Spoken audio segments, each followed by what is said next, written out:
Hey everyone, it's Melissa Hawkins coming to you with another segment of my Motherhood Mondays. I want to say congratulations to everybody. You made it to a new week.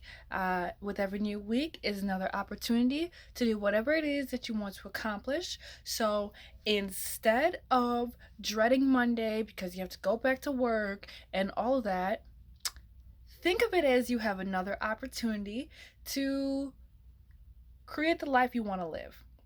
All right, let's jump into what we're going to do today. So, Mondays, we talk motherhood. There are tons of mothers out there. We're all mothers, and it is the best hood to be a part of. Okay, I'll be repping my set. I'll be repping my motherhood set and my wifehood set. You know what's going on. Anyway, so today on Motherhood Mondays, I want to talk about after birth experiences and what you should expect, what is realistic, and what is unrealistic. Okay, I feel like it's important to speak about this because, you know, people talk about this bounce back game being strong. And although some women bounce back naturally, some women do not. And it's nothing to do with you.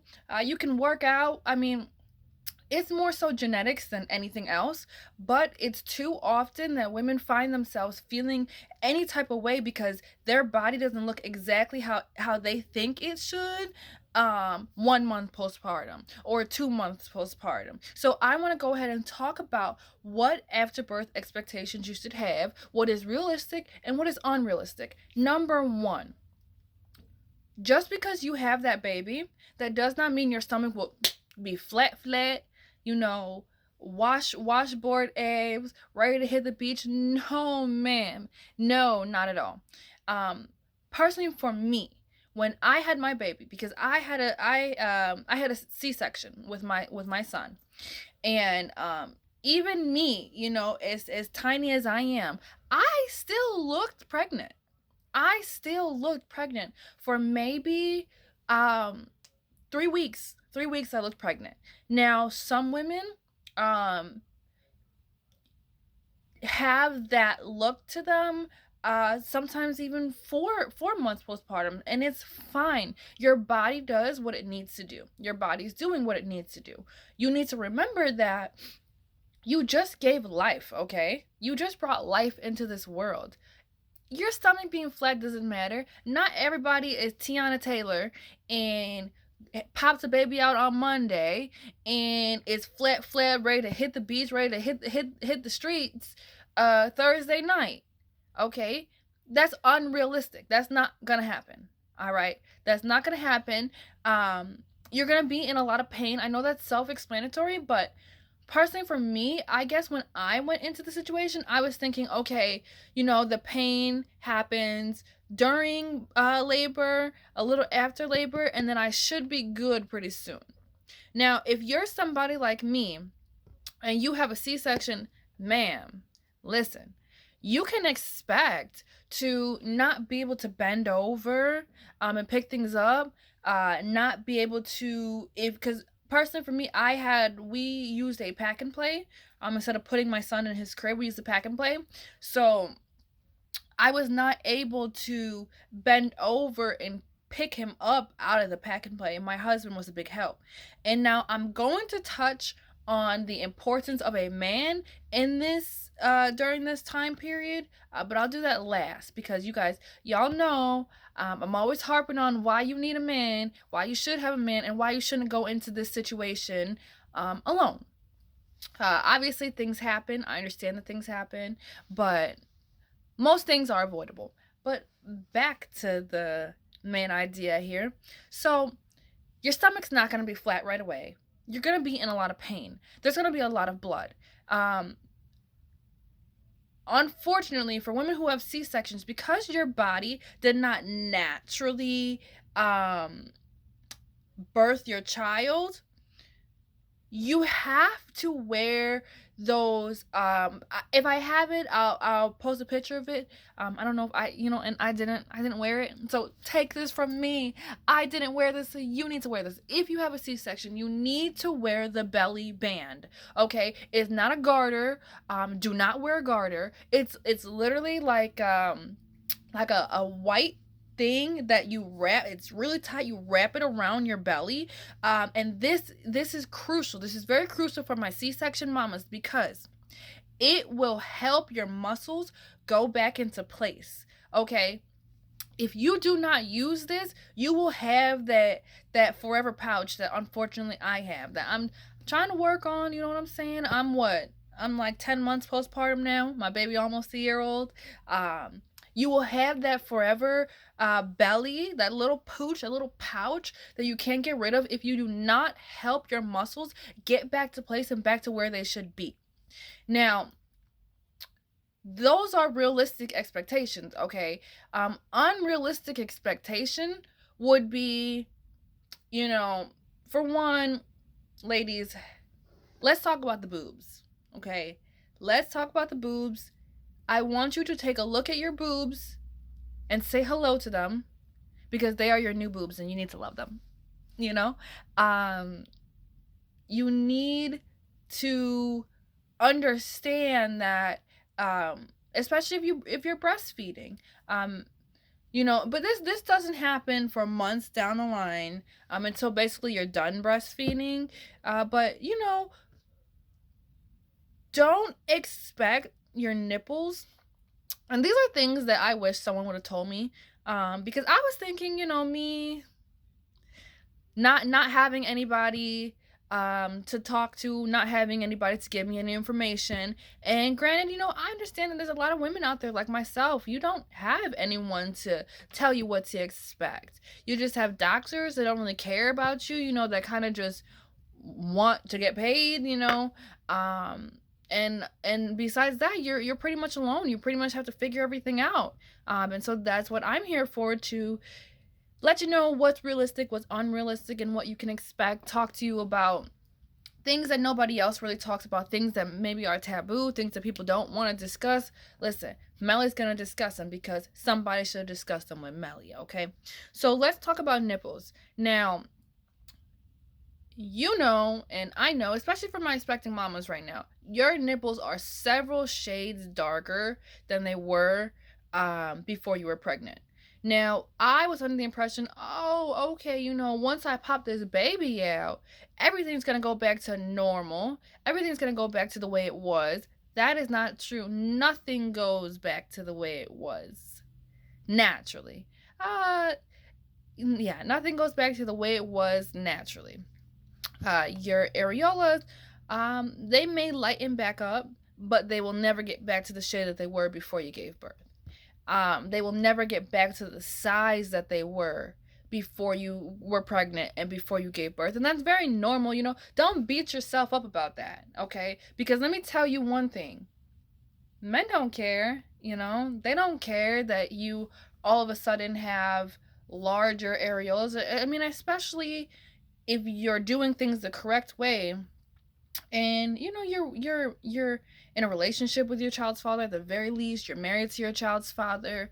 Like most of us out here, that is not a concern of theirs. They don't think about that. That's like an insecurity in our head. I promise you, nobody else cares about that except for us, because we're looking at it like, oh, this is my body, it's not gonna go back to normal, this and that. None of that matters. All right.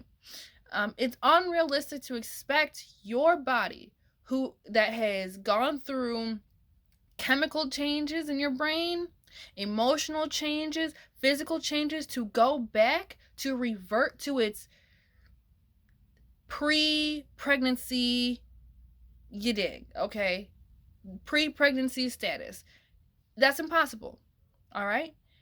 Your uterus has never stretched that large to hold a baby. You have never, there are changes in your brain that are permanent after you have a child. So you can't go back, all right? But don't beat yourself up about it. You're going to make it a lot more difficult than it really needs to be, Okay. Um, I'm a strong believer in the subconscious mind. And when you think these negative thoughts, when you know, constantly harp and beat yourself up about how you look and what's supposed to be and what's not supposed to be, that creates issues that may linger with you down the line. And it's all up here, okay? It's all up here. So the sooner that you accept your new body, your new circumstances, the better. Now, I want to discuss postpartum depression and my tidbit on that. So I'll be honest, open and honest with you guys. I'm open and honest about everything.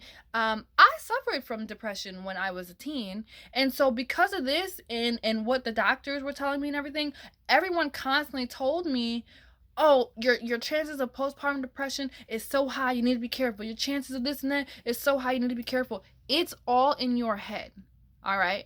It's all in your head. And this was something that I would constantly, big old pregnant me, would constantly be talking to my husband about, like, oh my God, I'm so worried about postpartum depression. I don't want it to happen to me. I want to learn how I can avoid it. And he told me something that really stuck with me. He told me, if you think it's going to happen, it's going to happen. But if you tell yourself, no, I am mentally capable, I am in charge of my thoughts.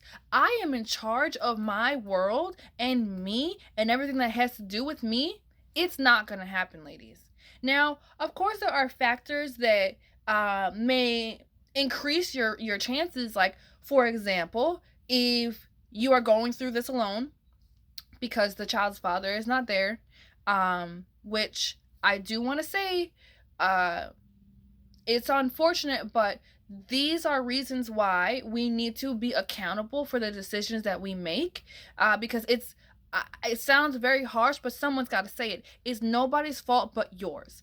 Unless the child's father isn't there due to incarceration or death, things like that, it's important to take accountability, so you don't make the same mistakes again.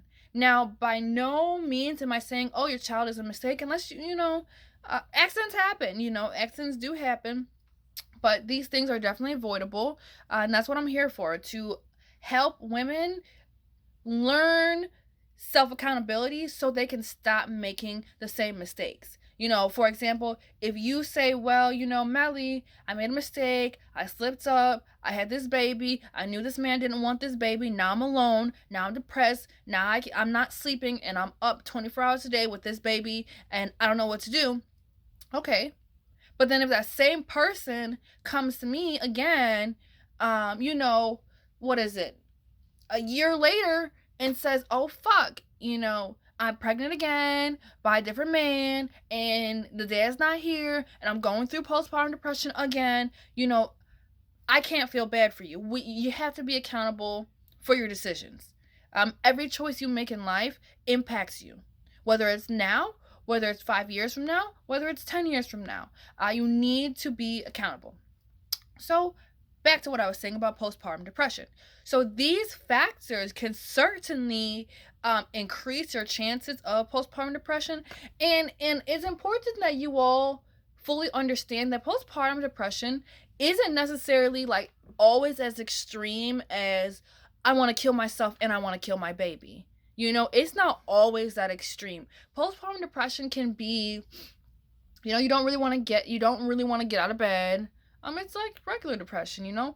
But if you tell yourself, I'm happy and I'm grateful that I have this child in my life. I am blessed to be able to care for a child. I am blessed to have been able to conceive this child. I am blessed to have survived childbirth, and I'm here to nurture this child. If you constantly fill your head with those type of thoughts and tell yourself these type of messages, your chances of postpartum depression is very slim to none, because it's all up here. It's all in your head. And these are things that you can expect after childbirth. I will say it to you all, every woman is different. Every woman deals with things differently. Personally, for me, my birth experience, I was a little batshit crazy for a good month after I had my son. And I say this to tell you it's normal, you know. It just because you feel a little sad, just because you you know feel a little different than you felt before, that does not mean you have postpartum depression. Okay? There are Throughout pregnancy, you have a surge of different hormones and different that causes different emotions. And you have these hormones and they elevate from the time of conception to the time you give birth. And once you give birth, a good majority of them are gone.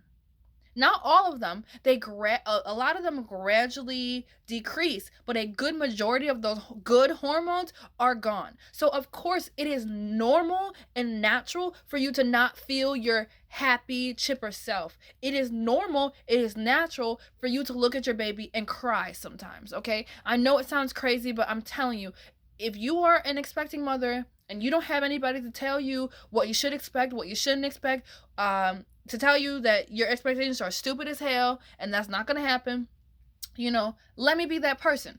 Because there will be times where you may look at your child and you may just cry boo-hoo tears, and you could be crying because you might not know why you're crying, but you could be crying because you just cannot believe that you birthed this wonderful, this beautiful, this tiny human being.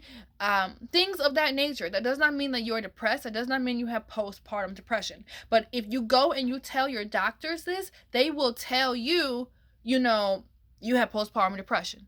So I'm just telling you that that's not true. All right, that's very normal. It's very normal to feel moments of sadness. It's very normal to kind of I don't want to say to have slight mood swings, okay? Slight mood swings. Not like you're hot and you're cold, you're hot and you're cold, you're hot and you're cold. Just like earlier this morning, you weren't really having a good day, okay? Maybe you didn't get enough sleep. Maybe baby wasn't latching on correctly, so your nipples are chafed and chapped and you're just not feeling good. And then later on in the evening, when you get a shower and you get a good meal and your baby's taking a nap, you feel better, okay? That's not necessarily mood swings, just emotional changes, and these are things that you can expect. These are things that you can totally expect. If I want to touch back on my unrealistic expectations, girl, don't expect to have a C-section and in 2 weeks be able to do everything that you normally were able to do. It's not gonna happen. You just had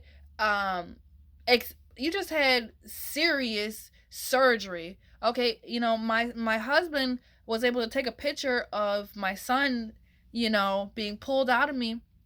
And looking back at the pictures, I'm like, oh my God, that was a very deep incision. It was very bloody, My point is, it's a major surgery, okay? Do not expect yourself to bounce back because you saw whoever on the internet bounce back. You don't know what happened. Hell, the way today's society works, you don't even know if they really gave birth.